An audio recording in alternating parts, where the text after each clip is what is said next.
I want to ask you, if a beggar sings praises for a wealthy man, will this make the beggar also wealthy? Of course, the answer would be no. But when seeing the same wealthy man, if the beggar gets inspired to become rich like him, then his appreciation for the wealthy man becomes fruitful. Lord Ram is complete, absolute, and perfect. But just by seeing and praising Lord Ram's divinity, our life will not flourish.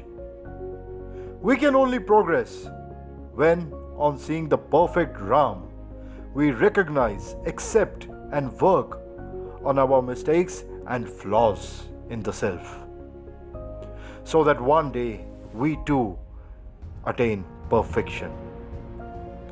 If one just simply sits and appreciates the greatness of others, but does not see the flaws in self and does not take the resolution to himself become like the great ones, then he will end up nowhere. So where is the problem? Truth is that we don't want to accept our mistakes, our flaws, and our shortcomings. We want to live like an ostrich head in the sand, and therefore we lead a foolish, miserable, and an ignorant existence.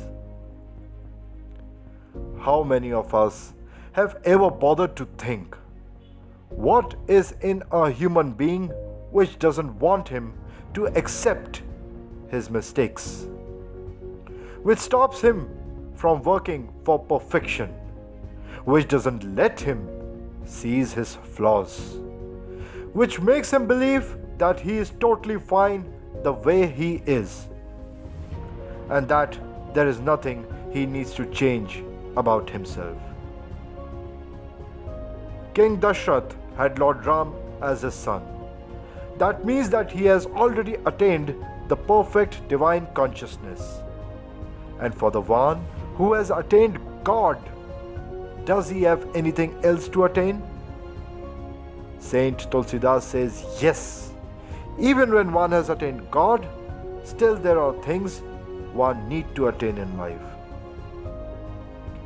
Dasaratha was the most powerful and fortunate king. He was praised and appreciated by not just millions of human beings, but even devtas.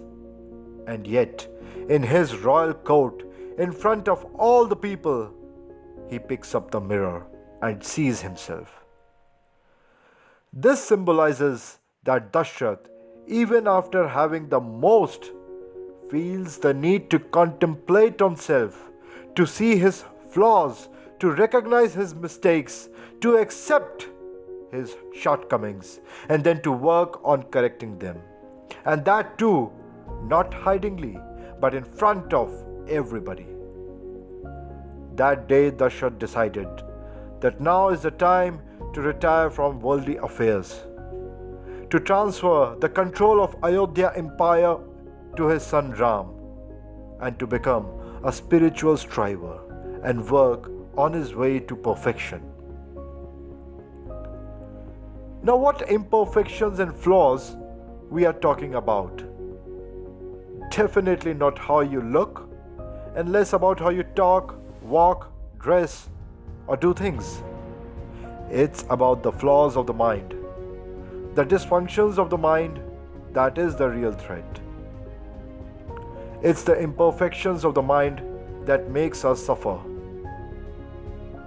The entity that Dasaratha identified as his most lethal enemy, that even today and forever will control and manipulate all human beings, is ego.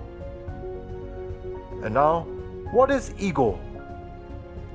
Ego is a mind-created illusionary image of self. Ego is unreal you which makes you believe itself as true. Ego tells you that you are somebody. Ego doesn't want you to correct yourself, to become perfect, because pursuit of perfection is death for ego. And ego wants to live forever. Human beings do not live for themselves. they live for this ego. We are not like Dasaratha. We have not realized or attained God. But at least like Dasaratha, we can also contemplate on self and recognize the ego in self. When the one who has a son like Lord Ram, on thoughtful observation on self, clearly feels that there are many shortcomings which needs to be corrected, then we too need to ponder that no matter how much this world praises or appreciates us, still there are flaws in self, the troubling imperfections which needs to be mended. Until then, there will always be dissatisfactions, fears and unhappiness in our life. Purpose of Ramayana is to guide us to identify this ego and to offer the most simple, pleasurable and doable solution. There is nothing about Ramayana that can be doubted, and we already know this, and yet we are unable to use its teachings and solutions because we don't want to see our mistakes, because our ego doesn't let us do so.